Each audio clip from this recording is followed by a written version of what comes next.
Io direi di fare entrare i prossimi ospiti perché sono già pronti con le loro tavole. Loro hanno da bisogno skate. del sole però per andare in giro. Secondo me loro, anche con la pioggia, tempo, qualsiasi cosa faccia il meteo, sono sempre sulle loro tavole. Loro chi sono? Sono gli Atypical, 2/3 sono amici miei, li ho scoperto qui sotto la radio, sono gente di Monza e allora li farei entrare direttamente sui loro skate, vediamo.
Andres, fai tu gli onori di casa a questo punto. Sì, abbiamo Nicolò, Andrea e Alessandro, giusto? Ciao ragazzi. Ciao. Benvenuti. Lo spero bene. Stavo vedendo il filmato della realizzazione proprio di quello skate che ha in mano adesso Nicolò.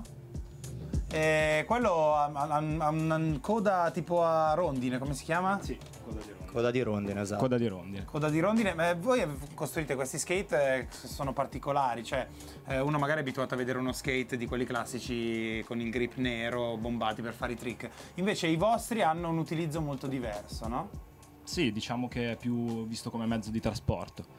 Non è uno skate per fare trick e varie, comunque andarci in rampa o street. Così Infatti, è più un mezzo di trasporto per muoversi. Lo prende all'interno anche, della lo dice città. anche il vostro claim. il vostro claim è Surf the City, Sì. o Surf Your City, come No, Surf The City. the City, Surf the City. Esatto. Mi Cioè, dice? Sì, dimmi. No, l'idea è stata proprio quella di enfatizzare un po' questo meccanismo, no? Di utilizzare un po' lo skate per spostarsi all'interno della città, e Surf the City è un po' la fusione tra l'utilizzo e lo spirito con cui è nato, perché il surf, la libertà, quindi tutti quei valori di libertà appunto che vengono fuori dalla mentalità del surf, noi abbiamo tentato poi di riportarli in una realtà quotidiana metropolitana. Abbiamo visto, volevi... No, vai. Abbiamo visto che realizzate proprio voi a mano gli skate, partendo dall'asse di legno, la levigate tutta quanta, poi ci montate i track. Come è iniziato questo procedimento? Cioè, dove siete andati la prima volta a prendere i materiali? La primissima volta siamo andati da un signore, un conoscente che aveva una falegnameria, poi non l'ha più avuta, aveva degli scarti di legno e ci ha consigliato lui di usare il frassino, che è il legno con cui venivano fatti gli sci una volta, e ci ha detto provate così. Abbiamo provato, abbiamo fatto il nostro prototipo, abbiamo sbagliato, l'abbiamo rifatto, l'abbiamo messo a posto e poi siamo arrivati al definitivo, e da lì abbiamo iniziato a prendere contatti con falegnamerie, un falegname di fiducia per fare la parte di sgrezzamento che noi non riusciamo a fare, cioè portare da quella che prendi una tavola di legno lunga 3 metri per 6 centimetri, farla in tante piccole tavolette da 80-60 centimetri a seconda della misura che vogliamo realizzare. È un lavoro industriale praticamente non sì, ha senso, ci vogliono dei che è macchinari l'unica fase per cui ci rivolgiamo ad esterni. E da quelle tavole invece, della misura che noi scegliamo, quindi 80 per un'altezza di 2 cm o 1,7, partiamo tutto il processo di lavorazione, che consiste nel dargli prima fare la forma, poi vengono fatti i buchi per i track, poi successivamente passiamo al taglio, tutta la parte dello sbordamento, poi 3 carte vetro diverse per rendere il legno liscio e occludere tutti i pori per evitare che prenda troppa vernice, quindi dover ripetere troppe volte il processo. E poi iniziamo con la fase di colorazione, fatta tutta con dipinto la vernice, che è un acrilico, facciamo le maschere dello scotch come si vedeva nel video, e una volta ultimato la colorazione, che aspettiamo il tempo di asciugatura, passiamo alle resine. Le stampe sono molto semplici e Sì. i colori giocano tanto proprio sulla semplicità. Abbiamo visto tantissimi modelli, qui li stiamo vedendo. Quello che mi chiedevo è se voi avete preso la manualità, quindi il saper fare questa cosa giocando sui vostri skate, quindi sistemandoli, oppure avete acquisito le nozioni stando in laboratorio con delle persone che vi hanno insegnato? No, in realtà nessuno di noi ha studiato design o cose di questo tipo. Il know-how l'abbiamo imparato facendo degli errori, quindi c'è stata una prima fase di sperimentazione dove abbiamo preso i materiali, come ti raccontava Nicolò, e poi facendo una serie di prove per un paio di mesi siamo arrivati ad avere un prototipo che abbiamo provato, utilizzato, e poi in un lasso di tempo di circa 4 mesi siamo arrivati alla prima tavola e poi abbiamo lanciato una collezione di 5 modelli. Chi è stato il primo che ha provato la prima tavola? No, sono stato io che,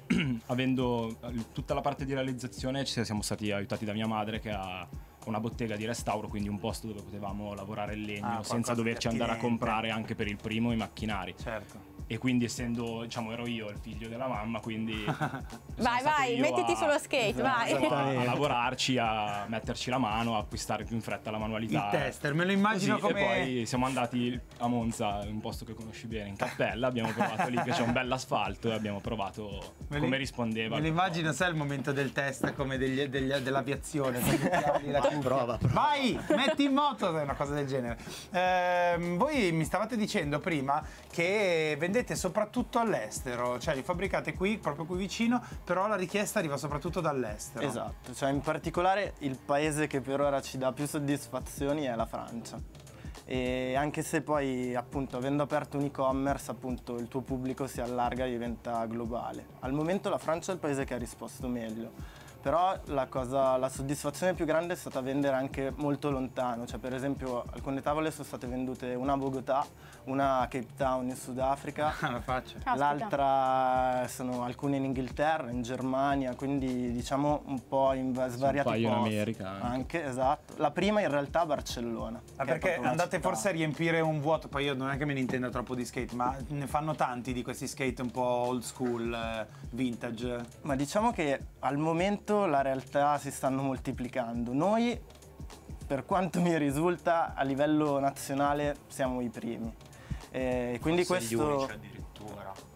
Quindi questo è stato anche di incoraggiamento e ha funzionato molto anche poi nella diffusione delle notizie. E poi siete anche un bel esempio di come essere artigiani in qualche modo si può esserlo nel 2013, perché poi si presentano dei prodotti di design assolutamente I contemporanei. prodotti fuori dai Quindi, usuali canoni. così direbbe Lapo. Ce l'abbiamo Lapo? Fuori dai usuali canoni del design. Questa è la Questa. consacrazione, capito? Bene, Il bene. nuovo claim per il 2014. Su Lapo avevamo messo d'accordo tutti. Allora, grazie ragazzi. Grazie. Noi speriamo Grazie di a vederci voi. a Monza Come si chiama il posto? Giorni in Cambiaghi. Cappella. No, scusa, Cambiaghi è un altro. Cappella. Quando vuoi passare, noi siamo lì spesso a girare. Verrò a testare, testare magari uno dei vostri skate. Sei benvenuto. Grazie. Grazie a voi.